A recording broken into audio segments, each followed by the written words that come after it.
hindari pencemaran tujuan hidup. Pada pertemuan yang lalu, kita telah membahas perlunya menerapkan ikhlas, yakni memurnikan tujuan hidup hanya dalam rangka mencari ridho Allah saja, hanya mengabdi kepada Allah saja, dengan harapan kita akan memperoleh ridho dari Allah. Sebagai tujuan, ikhlas akan membimbing kita untuk berpola pikir dan berperilaku atau melakukan segala aktivitas hanya dalam rangka mencari ridho Allah. Kemurnian tujuan hidup semacam ini harus kita jaga sungguh-sungguh agar tidak tercemar dengan tujuan selain mencari ridho Allah. Karena pencemaran bisa menyebabkan kemusyrikan atau kemunafikan, sehingga amal perbuatan kita tidak diterima oleh Allah Subhanahu wa Ta'ala. Potensi yang paling besar dalam pencemaran tujuan hidup justru datangnya dari dalam diri kita sendiri, sesuai dengan latar belakang kita sebagai manusia. Potensi yang dari dalam itu sebagai berikut. Sejak kelahiran kita, Allah telah melengkapi kita dengan keinginan yang biasa kita sebut dengan istilah hawa nafsu, agar kita bisa mempertahankan kehidupan. Hawa nafsu adalah sarana internal yang ada di dalam diri kita, agar kita memiliki keinginan terhadap barang-barang di luar diri kita yang kita butuhkan dalam kehidupan. Prakteknya, agar kita bisa bertahan hidup, kita memerlukan barang-barang itu. Dan agar kita mau memanfaatkan barang-barang itu, kita harus memiliki keinginan. Dengan kata lain, keinginan tidak akan terpenuhi jika tidak ada barang-barang yang kita cari. Dan barang-barang yang kita cari itu tidak akan kita manfaatkan jika kita tidak memiliki keinginan terhadapnya. Allah berfirman, A'udzubillahi minasyaitonir rajim. Zuyyina lin-nasi hubbus syahawati minan nisa'i wal banin wal qanatiril muqantarati minadh-dhahabi wal fiddah. Minadh-dhahabi wal fiddati wal khailil musawwamati wal an'ami wal harth. Dzalika mata'ul hayatid dunya wallahu 'indahu husnul ma'ab. Dijadikan indah pada pandangan manusia kecintaan kepada apa-apa yang diinginkan, yaitu wanita-wanita, anak-anak, harta yang banyak dari jenis emas maupun perak, kuda pilihan, binatang-binatang ternak, dan sawah ladang. Itulah kesenangan atau bekal hidup di dunia, dan di sisi Allah lah tempat kembali yang baik. Dari ayat ini kita fahami ada dorongan dari dalam, yaitu keinginan. Kemudian disebutkan juga apa yang diinginkan. Jadi kalau kita mencoba mempelajari tentang motivasi, motivasi itu ada yang dari dalam. Kenapa kita terdorong? Misalnya kita membutuhkan keseimbangan dalam tubuh. Kalau benda cair di dalam tubuh kita berkurang, maka keseimbangan terganggu. Untuk memenuhi keseimbangan, kita dibuat oleh Allah rasa haus. Rasa haus itu adanya di dalam diri kita internal, supaya kita mencari air. Nah, air itu adalah benda dari luar yang kita mungkin kalau mempelajari psikologi itu kita membahasnya dengan needs. Kebutuhan kita apa sih? Kebutuhan kita apa? Cuma ada yang membuat teori kebutuhan itu berhierarki dari yang paling dasar sampai dengan yang paling tinggi. Allah menyebutnya di sini yang sifatnya kebendaan, yang dipakai untuk kebutuhan dasar terutama, yaitu kebutuhan terhadap pasangan hidup, kebutuhan punya anak, dan kebutuhan kendaraan dan sebagainya. Nah, semua yang kita butuhkan itu adalah mata'ul hayatid dunya, bekal untuk hidup di dunia. Kalau itu bekal, berarti semuanya itu sarana, bukan tujuan. Tujuannya adalah wallahu indahu husnul ma'ab. Di sisi Allah itu ada tempat kembali yang baik. Jadi kita mesti memanfaatkan benda-benda yang kita inginkan itu sebagai sarana untuk menggapai yang lebih tinggi nilainya, yaitu tempat kembali yang baik. Di ayat yang lain dalam Al-Quran disebutnya ridho Allah. Jadi menurut ayat tersebut, Ali Imran ayat 14, wanita, anak, harta, kuda, binatang ternak, dan sawah ladang adalah bekal yang bisa dimanfaatkan selama hidup di dunia. Maka disebut mata'ul hayatid dunya, untuk mencari apa-apa yang lebih baik di sisi Allah, termasuk surga, yang di situ disebut wallahu indahu husnul ma'ab. Tapi banyak orang yang lengah, tidak menganggapnya benda-benda tadi sebagai sarana, tapi menganggapnya sebagai tujuan. Semata-mata hidup ini hanya untuk memuaskan keinginannya saja. Keinginan itu bahasa lain, bahasa Arabnya adalah hawa nafsu. Jika seseorang menganggap pemenuhan keinginan atau pemuasan hawa nafsu itu sebagai tujuan hidup, maka dia sebenarnya telah mempertuhan hawa nafsunya sendiri. Sehingga dia berperilaku semata-mata hanya untuk menuruti atau menaati hawa nafsunya sendiri. Fungsinya Tuhan adalah dituruti, ditaati. Kalau orang itu hidupnya hanya mentaati keinginannya saja, berarti dia telah mengangkat keinginannya sebagai Tuhan. Sebagaimana firman Allah, ara'aita man ittakhadha ilahahu hawa. Apakah kamu tahu orang yang menjadikan hawa nafsunya sendiri atau menjadikan keinginannya sendiri sebagai Tuhannya? Afa anta takuna alaihi wakila. Kalau ada orang semacam itu, apakah kamu dapat menjadi penjaga bagi dia atau pemelihara bagi dia? Padahal Allah memerintahkan kita untuk mengabdi kepada Allah saja secara murni, tanpa dicampuri dengan pengabdian kepada yang lain. Pengabdian yang lain itu termasuk pengabdian kepada diri sendiri. Ya, firman Allah, fa'budillaha mukhlishan lahuddin, ala lillahi dinul khalis. Maka mengabdilah kamu kepada Allah secara murni, ya, memurnikan agama. Agama itu way of life. Jadi way of life-mu atau cara hidupmu itu murnikan tujuannya hanya untuk Allah. Kenapa begitu? Ala lillahi dinul khalis. Ingat, hanya Allah, hanya milik Allah lah agama yang bersih. Atau agama itu adalah tata cara. Tata cara yang bersih itu hanya milik Allah. Namun kalau kita amati fenomena perilaku manusia di dunia ini, kita mendapatkan bahwa di antara manusia ada satu yang mengabdi kepada Allah secara murni. Kedua, ada yang mengabdi kepada diri sendiri secara murni. Dan ada yang mengabdi kepada Allah sambil mengabdi kepada diri sendiri. Ya, saya ulang, ya, kelompok satu yang mengabdi kepada Allah murni saja, hanya kepada Allah saja.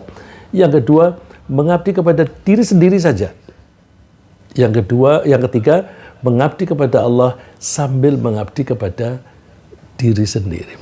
Untuk memenuhi perintah Allah yang tercantum pada Az-Zumar ayat 2 dan 3 tadi, yaitu ala lillahi dinul khalis fa'budillaha mukhlishan lahuddin, kita mesti berusaha berperilaku seperti kelompok nomor 1, yaitu yang mengabdi kepada Allah secara murni. Kelompok ini mengerahkan seluruh sumber daya yang ada pada dirinya, termasuk tenaga, pikiran, dan hartanya, hanya untuk mengabdi kepada Allah semata. Dengan harapan bahwa semua sumber daya tersebut akan ditukar oleh Allah, atau dengan bahasa lain, akan dibeli oleh Allah dengan keridhaannya atau dengan surganya. Istilah yang dipakai oleh Allah di dalam ayat berikut itu Allah yang akan membeli. Membeli itu artinya berarti menukar. Wa minan nasi may yashri nafsahu ibtigha'a mardatillah wallahu ra'ufum bil ibad. Bahasa yang ada di sini menjual. Di antara manusia ada yang menjual dirinya sendiri. Nah, diri sendiri itu termasuk tenaga, pikiran, waktu, dan bahkan harta. Pokoknya resources yang ada pada diri sendiri. Semua dijualnya kepada Allah. Ibtigha'a mardatillah, dengan harapan nanti Allah membeli dengan ditukar ridhonya. Wallahu ra'ufum bil ibad. Allah Maha Penyantun kepada hamba-hambanya. Nah, orang semacam ini akan melakukan apapun hanya dalam rangka mengabdi kepada Allah, dengan harapan akan memperoleh ridhonya. Ketika mereka bersedekah atau memberi makan kepada orang miskin misalnya, mereka melakukannya hanya untuk memperoleh ridho Allah, tanpa mengharapkan imbalan sedikit pun dari orang yang diberi makan. Innama nut'imukum liwajhillah, kata mereka demikian. Kami memberi makan kepada kalian hanya dalam rangka mencari ridha Allah. La nuridu minkum jazaa'a wala syukura. Kami tidak mengharapkan dari kalian balasan ataupun rasa terima kasih. Nah, ini fenomena belakangan ini, terutama pada tahun ini, tahun politik, mungkin sampai dengan tahun depan, banyak orang membagi sembako bukan dalam rangka mencari ridho Allah, tetapi supaya orang-orang yang diberi itu nanti memilih dia. Apakah memilih dia sebagai kepala negara, kepala daerah, atau kepada anggota DPR dan DPRD. Jadi betapa rugi orang-orang yang semacam itu, karena mereka mengeluarkan harta, tetapi dari sisi Allah tidak akan dibalas apa-apa.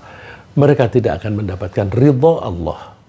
Nah, dan yang diberi pun ya senang tuh karena mendapatkan sesuatu.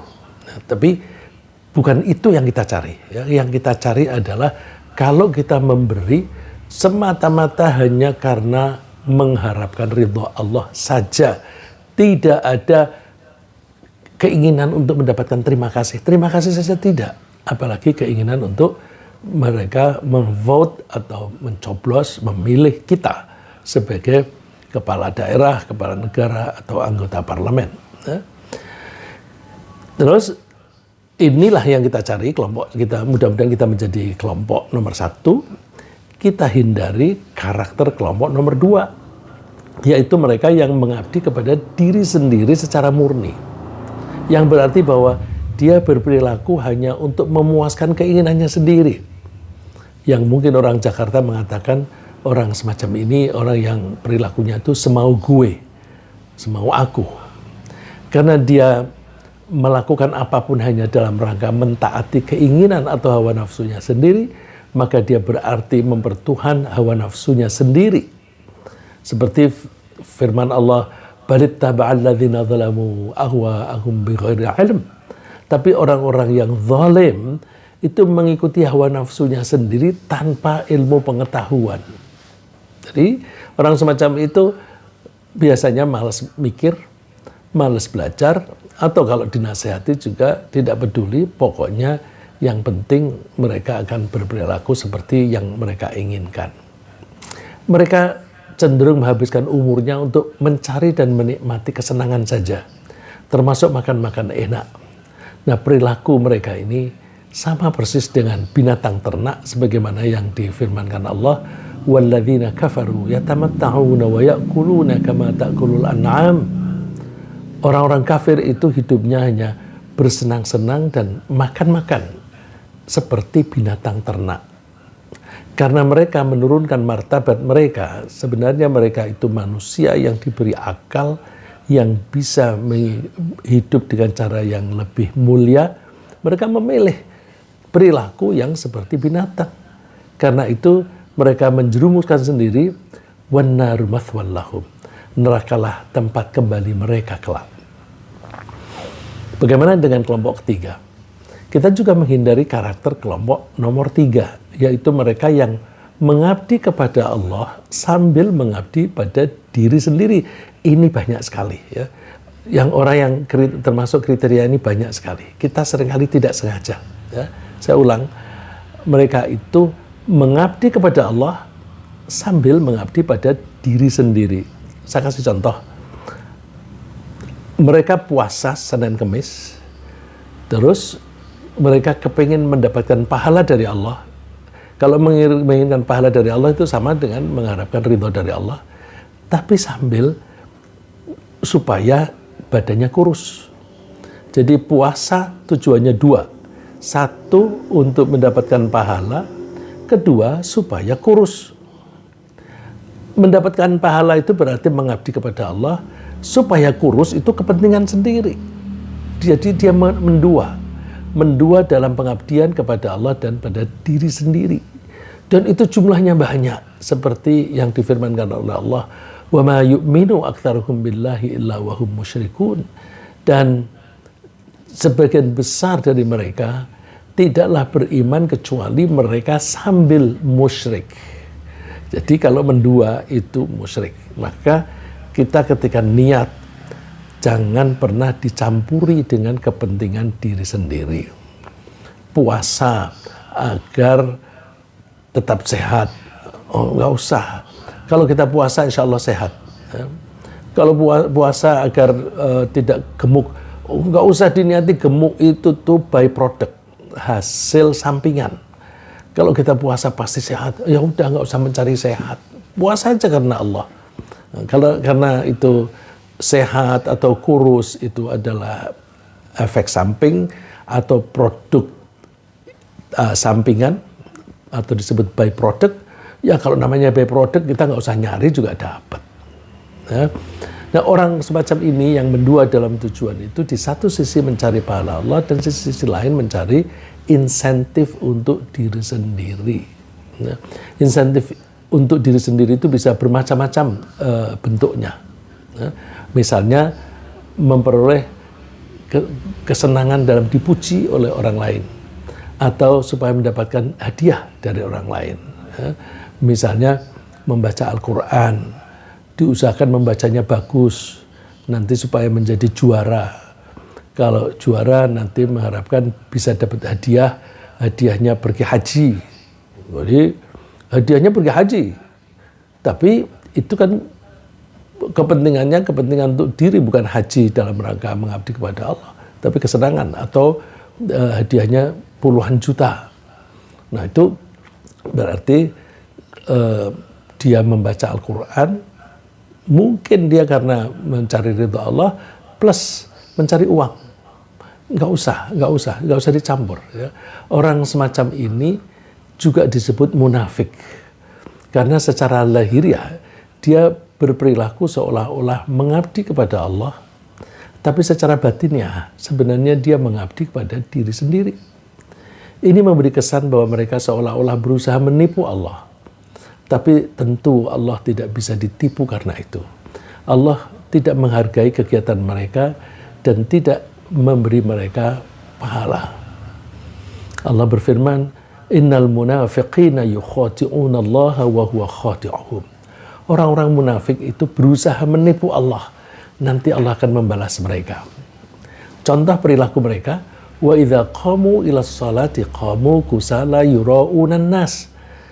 Ketika mereka itu berdiri untuk sholat, mereka berdirinya malas-malas. Ya karena memang tidak serius, tidak serius dalam mencari ridha Allah dan tidak menghayati kalau Allah itu mengawasi. Karena apa? Yura'unan nas, kepentingan mereka pamer kepada manusia. Nah, ini bisa kita lihat pada tahun politik semacam ini, ada orang-orang yang biasanya itu menyepelekan agama, menyepelekan Islam, bahkan suka menjelek-jelekan ajaran agama Islam. Tapi tahun ini akan banyak di antara mereka yang berpura-pura menjadi orang yang saleh, sering pergi masjid, bila perlu mereka mengimami supaya bisa kelihatan, lalu mereka mengundang kameramen supaya bisa disiarkan kemana-mana. Jadi itu yura'unan nas. Bukan hanya sholat saja, tapi juga mereka berpakaian yang biasanya itu mereka buka-buka aurat. Kemudian pada menjelang pemilu begini mereka memakai pakaian rapat gitu. Nah, tentu orang yang semacam itu karena tujuannya untuk kepentingannya sendiri, wala yadhkurunallaha illa qalila. Mereka tidak menyebut nama Allah kecuali sedikit. Ya, sholat paling bacanya Allahu Akbar, nanti rukuk nggak usah baca karena kepentingannya bukan mencari ridha Allah, bukan mendekatkan diri kepada Allah, tapi yang penting kelihatan gerakannya. Nah, ketika mereka bersedekah pun mereka melakukannya untuk mencari pujian atau keuntungan dari orang lain, bukan mencari keuntungan dari Allah. Indikasi ketidaktulusan mereka bisa dibaca dari sikap mereka. Misalnya ketika mereka kecewa, tidak memperoleh keuntungan seperti yang mereka harapkan, mereka mengungkit-ungkit sedekah mereka. Saya ingat beberapa tahun yang lalu ada seorang yang mencalonkan diri untuk menjabat di negara ini, lalu minta kepada seorang kiai untuk mengumpulkan kiai-kiai di daerahnya. Nah, dia minta kepada kiai yang karismatik di situ supaya mengundang kiai-kiai yang lain, tentu mereka datang. Lalu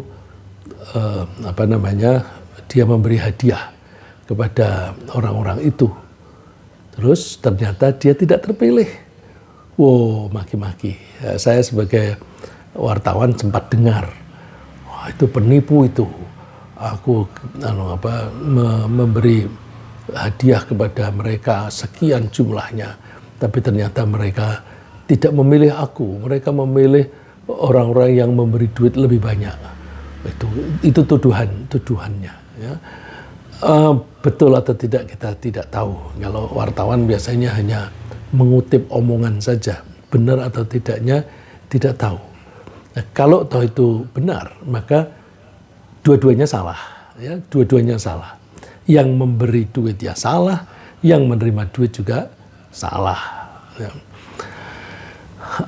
Kalau seseorang itu bersedekah kemudian dia tidak ridho, maka kalau dia tidak mendapatkan apa yang dia cari, dia akan mengungkit-ungkit seperti orang itu tadi.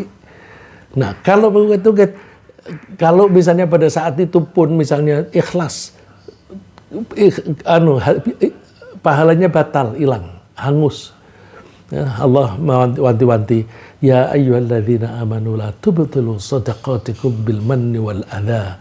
Hai orang-orang yang beriman, jangan kamu batalkan sedekahmu dengan cara menyebut-nyebut, mengungkit-ungkit dan menyakiti hati orang yang diberi sedekah. Kalladzi yunfiqu malahu ria'an nas, seperti orang yang bersedekah, mensedekahkan hartanya dalam rangka pamer kepada manusia. Itu hanya pamer saja. Ya, makanya ketika keinginannya tidak terpenuhi, mereka mengeluh. Ya. Kalau karena Allah, mereka tidak akan mengeluh. Wala yu'minu billahi wal yawmil akhir, dan hakikatnya mereka itu tidak mengimani Allah dan hari akhir. Nah, dari tiga kelompok tersebut, hanya kelompok nomor satu saja yang benar-benar mengabdi kepada Allah secara murni. Sedangkan kelompok nomor 2 dan 3 termasuk menyekutukan Tuhan karena tujuannya ganda atau munafik. Semoga Allah menjauhkan kita dari kemusyrikan dan kemunafikan yang bisa menjerumuskan kita ke neraka. Kemudian, mengingat bahwa kita pada umumnya saat masih anak-anak terbiasa dengan menggunakan naluri mengabdi pada diri sendiri, Kita biasanya waktu anak-anak itu melakukan apapun ya untuk diri sendiri. Bahkan bila perlu punya orang lain untuk kita. Kalau misalnya anak-anak mempunyai mainan itu tidak boleh direbut atau dipinjam oleh orang lain.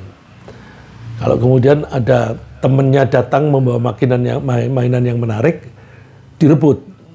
Jadi bukan hanya yang punya sendiri saja yang dia inginkan, punya orang lain juga direbut. Ini naluri anak-anak. Jadi kita mulai dari anak-anak itu hanya memikirkan diri sendiri. Ketika berbuat sesuatu ya untuk diri sendiri. Nah, kalau ingin menjadi orang kelompok satu, itu harus ada usaha yang saya ibaratkan sebagai hijrah. Pindah dari mengabdi pada diri sendiri untuk mengabdi kepada Allah. Nah, oleh karena itu banyak orang yang lengah, tidak sempat melatih diri. Karena banyak orang yang tidak sempat melatih diri, maka ketika dewasa banyak sekali orang yang orientasinya untuk diri sendiri saja. Ya. Jadi ini saya berikan gambaran. Kalau kita melakukan kegiatan, ada kemungkinan kita melakukannya itu untuk pengabdian pada diri sendiri. Ada kemungkinan kita mengabdi kepada Allah. Nah, karena masa kecil kita hanya mengabdi pada diri sendiri, maka kita harus berusaha hijrah. Mestinya hijrah ini pada waktu kita masih tumbuh dari anak-anak ke remaja. Tapi banyak orang yang sampai dewasa, sampai tua belum hijrah. Nah, kalau kita sampai misalnya pada hari ini, setelah kita mendapatkan gambaran semacam itu, wah, mumpung aku masih hidup, berarti aku masih diberi kesempatan oleh Allah untuk berhijrah. Mungkin dari nomor 2 atau 3 hijrah untuk ke nomor 1. Ya. Misalnya, ini dalam kehidupan sehari-hari. Misalnya ketika kita lapar, ya, ketika kita sedang lapar, Allah akan memberikan naluri pada diri kita untuk ingin makan. Jika kita makan hanya karena lapar, berarti kita makan hanya untuk menuruti keinginan atau hawa nafsu sendiri. Yang berarti bahasa keimanannya, dia mengabdi pada diri sendiri. Nah, mulai sekarang, begitu terasa lapar, kita niati makan itu untuk menjaga kesehatan, tidak berhenti di situ. Untuk menjaga kesehatan, agar kesehatan itu kita bisa gunakan untuk mengabdi kepada Allah. Termasuk sholat, memberi nafkah kepada keluarga. Jadi, berangkatnya bisa secara naluri, secara insting bahwa aduh haus aku. Nah, orang kalau haus otomatis kepengen minum. Nah, kalau kita minum hanya sekedar menghilangkan haus, berarti dia hanya untuk menuruti keinginannya sendiri. Mulai sekarang kita mulai dengan aku haus, kalau aku tidak mengkonsumsi air, maka akan terjadi dehidrasi. Dehidrasi itu bisa membuat saya sakit atau bahkan bisa mati. Saya akan minum untuk mempertahankan kehidupan saya, untuk mempertahankan kesehatan saya, karena kesehatan ini saya butuhkan untuk mengabdi kepada Allah. Allah memerintahkan kita untuk memberi nafkah kepada keluarga. Kita tidak bisa memberi nafkah kepada keluarga kalau tidak bekerja. Kita tidak bisa bekerja kalau kita sakit. Maka kita harus menjaga kesehatan agar bisa bekerja, bukan sekedar mencari uang. Nanti uangnya kita pakai untuk memberi nafkah kepada keluarga karena kita diperintah oleh Allah. Jadi dengan begitu, bekerja itu dalam rangka melaksanakan perintah Allah, perintah untuk memberi nafkah kepada keluarga. Dengan demikian, nilainya ini adalah nilai akhirat, nilai yang mendapatkan pahala. Misalnya lagi, ketika kita melakukan kegiatan bisnis, niat kita bukan sekedar mencari keuntungan atau profit, untuk makan keluarga saja, tapi untuk menolong orang lain dalam memudahkan mencari barang kebutuhan mereka. Jadi misalnya kita berdagang beras,